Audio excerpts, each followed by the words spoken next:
Here's what happens when so-called retirement turns into a wine passion. Wait until you see this place.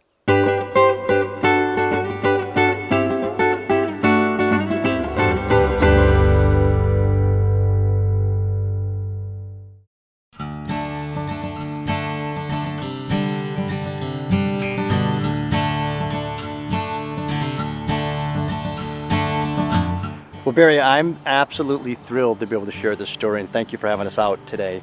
And when I say, this is a pretty magical place, where are we exactly? You're in Napa Valley. Right. You're in the very farthest north area of Napa Valley. A lot of ways I describe this area is we're right down the street from Chateau Montelena in Calistoga. But we're surrounded by three sides of mountains. Okay. And so it's beautiful to be here and be at this end of the valley. And how long have you been here? This particular place, 6 years. Okay. And the label? The label's been around since 1999. I started in the business as a grower, selling fruit from two different vineyards that I have in the Yountville, Oakville area. And a couple years into that, I started making a little bit of wine. My first vintage was 150 cases. Wow. That went to 300, that went to 600. Today we make almost 10,000 cases for Tamber Bey. And I've gone from one wine to now 14 different wines. Sounds like you might have a problem. Yes, I've been told that many times. Well, what I'm interested in learning is kind of that path that brought you here from an East Coast side, and born and not raised necessarily out there, but how does someone from the East Coast fall in love with this place? Not hard to imagine, but how did that happen? So my parents were Northeasterners. They're from Boston, both, and both their families during the month of August, as a lot of people do in the East Coast, go find a place to kind of hang out for the summer, at least for a month or so. Okay. When my parents came to the West Coast and I was born, still wanted to keep that tradition up. So when I was 2 years old, 1959, to let people know how old I am. People do the math. That's right. My parents decided to come to St. Helena, California, 1959. Not a lot of wine activity, but just a beautiful little valley, very quiet at the time, which is perfect what they're looking for. So I spent 17 years here in Napa Valley, growing up all the way until I finished high school. And then you finished high school, went to college. So in college was an interesting thing. And college, I drank alcohol, wine, like most people, for volume, until my senior year. I worked at a liquor store called Cork and Bottle. I think most college communities have that liquor store. Guilty. So the owner came out one day, opened up a bottle of wine, put it on the counter, and he says, "Go for it." Well, that bottle changed my life. It was a 1974 Oakville Vineyards George Latour. Wow. It's one of the most epic wines made out here in Napa Valley. He just pulled it off the shelf, said, "Go ahead and do it." It changed my life. It was one of those aha moments. And how old were you? I was probably 21, so it was my last year in college. Wow.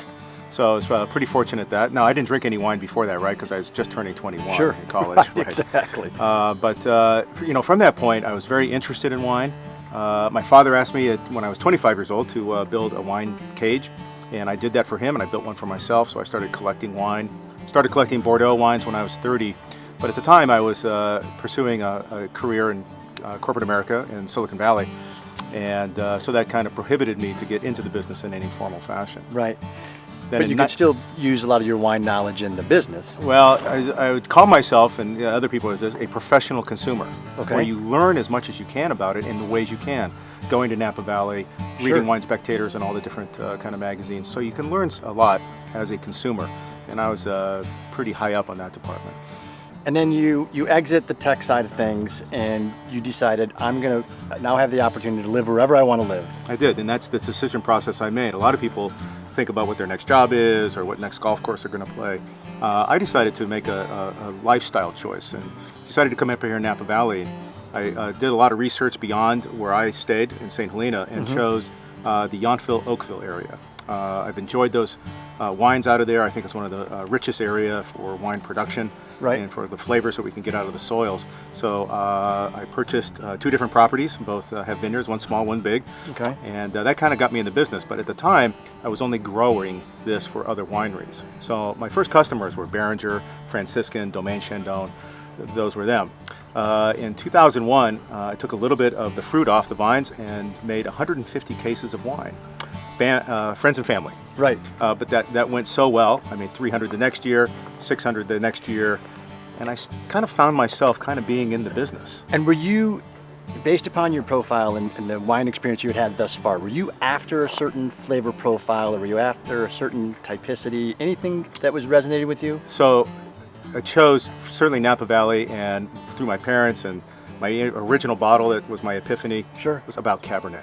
Okay. And Napa Valley is about Cabernet, and a lot of us will argue that the Oakville Yountville area probably makes some of the best Cabernet on the planet. And the equestrian theme that we see. So I do long distance horse racing. These are 50 to 100 mile races, all done within one day and one horse. The horses are well taken care of. We have vet checks all through the day, and you could be disqualified if your horse is even just cross-eyed for any horse or reason. But our horses are pretty phenomenal athletes, and I really think about that from the standpoint that they got to carry my big butt all over 100 miles. They are phenomenal athletes. Well, cheers to that. Very good. What an amazing time today at Tamber Bey. You have to see this property. Fantastic wine, great people, and some animals that are just truly spectacular. Thank you so much for all your support.